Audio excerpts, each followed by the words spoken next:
This one I wrote on the airplane coming here. It's plane COVID times. So I'm on the plane, big EasyJet plane, orange rather than yellow, unlike Ryanair. And the air hostess is doing the safety thing with her mask on, and she's talking about the oxygen mask and demonstrating putting the oxygen mask on over her COVID mask. And is it just me that thinks this is mildly amusing? Oxygen is going to struggle to get through her COVID mask, and we take off. And I get that death feeling as the plane takes off. I say goodbye to my parents in my head, and then 10 seconds later, snap out of the fear and find the mask thing amusing again. And I'm still the only one that finds it amusing. And this feels so easy, and this jet is so easy, and that's why they call it EasyJet. And I forget why I'm even on this plane, and then I remember I'm on this plane for this reading that I'm sitting in now. Half poems, and this is a half poem, and everything feels great, to be honest. And the guy next to me has big biceps and smells like Calvin Klein. Not that I know what Calvin Klein smells like, but it's a guess. And guess what? A guess is good enough. And I buy a chocolate brownie for €3, and that's a stiff price.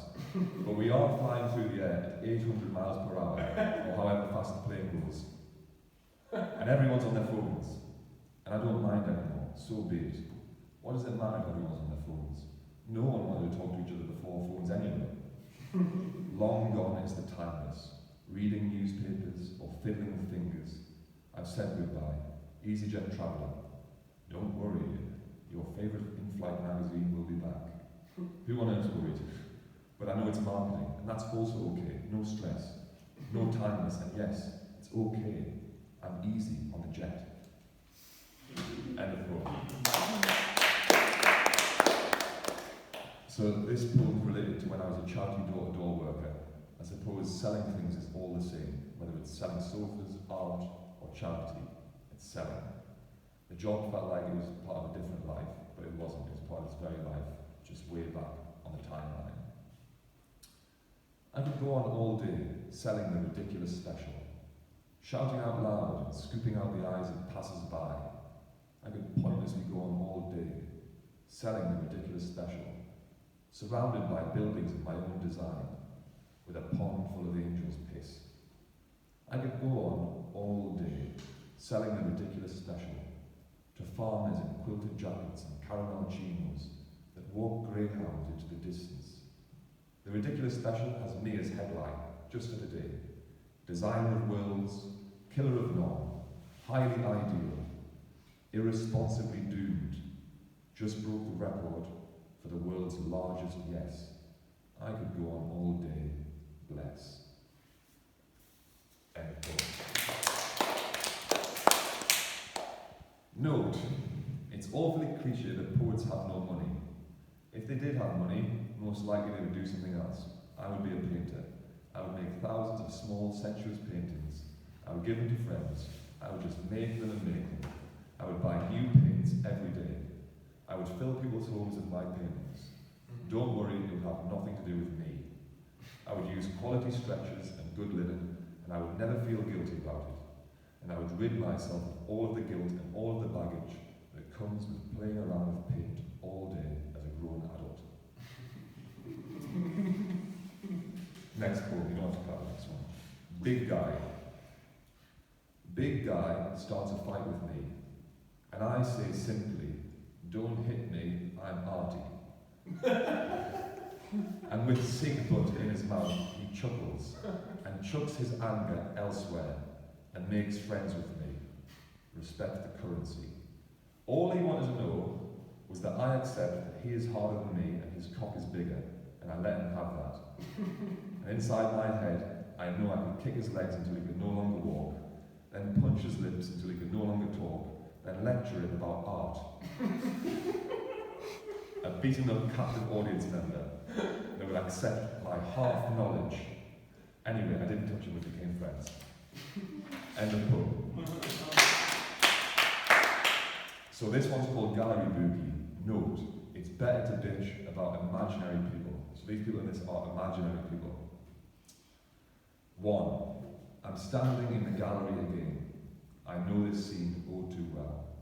I can see Christopher, a successful painter, successful in terms of cash and public respect, chatting to Catherine, a so-called curator, also successful in terms of cash and respect. I know that Christopher wants something from Catherine. I can tell by his body language. He makes the same mistakes all the time. His paintings are forced, just like his smile, although he is hailed as a great painter, so maybe it's just me. Maybe my smile is forced and my paintings are too. ... Oh baby, the mirror. 2. I can see Thomas looking at the sculptures. He's holding a large glass of wine in his right hand. His left hand is doing a twitching thing. He seems nervous as always. He's always nervous because he's always pretending. Pretenders tend to get nervous. I quite like Thomas. I wouldn't call him a friend, but he's not too bad. He's just trying to survive. The art world is all he knows. His father is a video artist and his mother does things with sound. Very bad things with sound. I quite like his father's videos. They have a certain charm. He quietly shows them once or twice a year. His father never attends his own openings and likes to keep a low profile. I have some respect reserved for him. 3. Judy is one of the gallery girls. She is a joke to me. She prances around with a strange smile, kissing people and complimenting them. Her compliments are awful. Judy wears bulky trainers when bulky trainers are in. She wears brogues when brogues are in. She wears anything that is in. Her personality changes with the times as well. Judy is a joke to me, and that's why I have sympathy for her. I always try to greet her calmly. I always try to communicate through my gestures that it's okay to be vulnerable around me, but she never picks it up. She always gives me the neurotic freak smile. She always gives me a tiny millisecond worth of eye contact. I know girls like Judy. They don't last until 30. They end up dead. It's all too much for Judy. Judy is the glamorous type with a weak body. She looks good from certain angles, but it's easy to see that her body is underworked just like her mind. I wish I could do something to help her, but it's simply not in the culture. Judy is here to do her duty, and when she dies, people will gather and act confused, saying things like, "She was so healthy and happy. She was a stunning young girl." It doesn't take a genius to see that Judy is a nervous wreck. 4. Theo is one of the most pretentious men on the planet. He's wearing a perfect tailor-made pinstripe suit. On his feet, he wears the finest English-made shoes. His hair is long and brushed back. He's mincing around trying to charm women.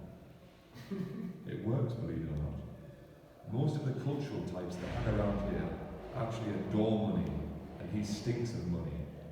He leaves every opening with a different woman. I must admit, I am envious. 5. Clifford is standing with his body half outside, half inside, smoking.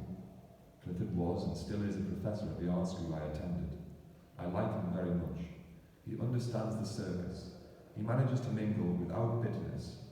He is polite and respectful, and no one ever really knows what he's thinking. He makes large paintings. I'm very fond of his paintings, and he talks about them with gusto. 6. Joshua is talking to Alice. Joshua is a major game player. He looks a little like a bum, but he's loaded. I once had a fist fight with Joshua.